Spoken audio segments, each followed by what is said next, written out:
Hello, welcome to my daily watercolor practice.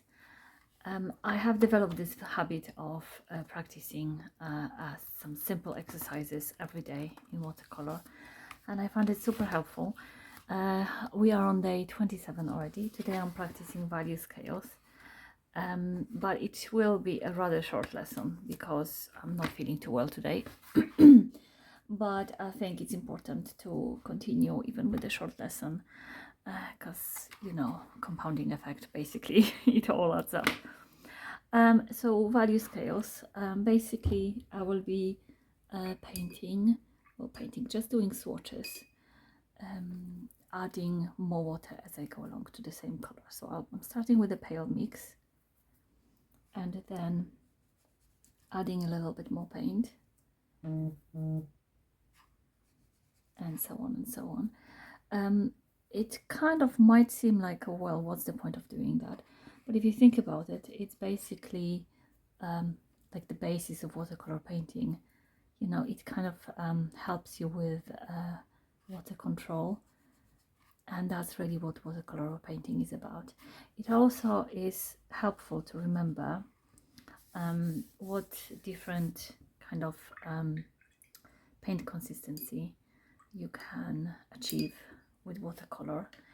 I've seen this description of paint being described as the palest one being tea, described as tea consistency. Then the next one, let me just think if I remember it correctly. So it's tea, coffee, milk, cream and butter, yeah.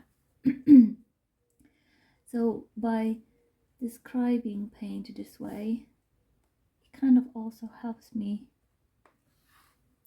remember like different consistencies. And for example, also sorry for shaking, I'm a little out of it today. It's also really helpful because, for example, when you paint wet in wet, you would usually add a stronger consistency. So we would start with like the paler version, which will have more water, and then you add a stronger paint to that weaker paint, that paler consistency, to create a nice blending effect. If you do the opposite, so if you, for example, add tea to milk, it creates this cauliflower effect. That's usually not what we're trying to achieve. I mean, it can be useful, but generally, if you want the blending between colors, adding thicker paint to paler paint is usually the way to go. So tea, coffee, milk, cream and butter.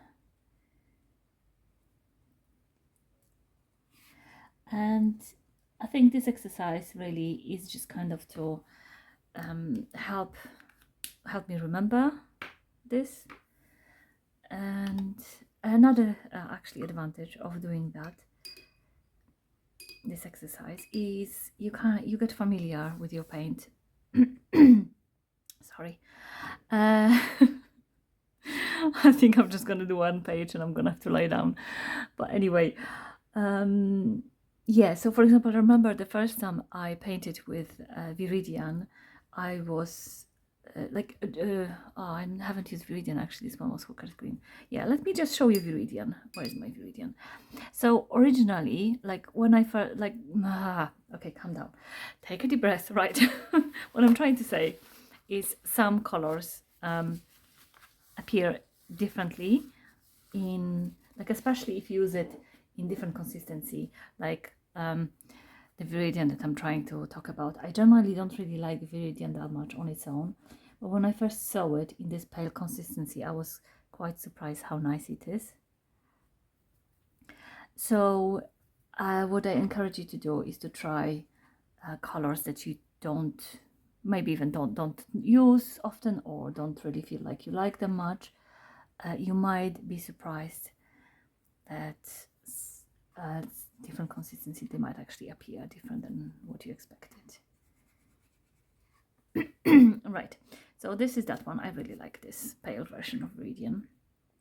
And then I also, when I use Viridian, it's either pale or I mix it with other color because I feel like it's quite strong, but it's a very useful color anyway. Another thing I want to test, I'm not really that familiar with like the brown colors, like burnt umber, for example. Sadly, I still forgot to, I've run out of my burnt umber. I need to fill it up. I noticed that yesterday, but I forgot to fill it up, so I'll do it after this video, because I don't like using paint straight from the tube. It's just too juicy, and it's kind of harder to control, I guess, especially for this exercise. So I'm just going to use Van Dyke Brown, just because it's all not color that I use a lot. I think it's good to just give it a go. And what else should I use? I'll do one more swatch. I'm not going to make you suffer through my pained explanations. Yeah, I'll just do one more swatch and I'll stop today. I think I'm just gonna go for indigo because it's such an interesting color. I find myself using it a lot. I used to use Payne's Grey a lot as well, but for some reason I haven't got it in my palette. So I'm using indigo instead. I feel like it's it can be used as a shadow color, but it also mixes quite nicely with other colors. Okay, so that's it really for this exercise. Nothing special. Seems like kind of pointless swatching, but very, very useful actually. And so if you don't feel like painting, just do that. Just do the swatching. It will help. Every little helps. Right, that's it for today from me. I'll go lie down and hopefully I'll see you tomorrow, and hopefully I'll be better tomorrow too. Bye.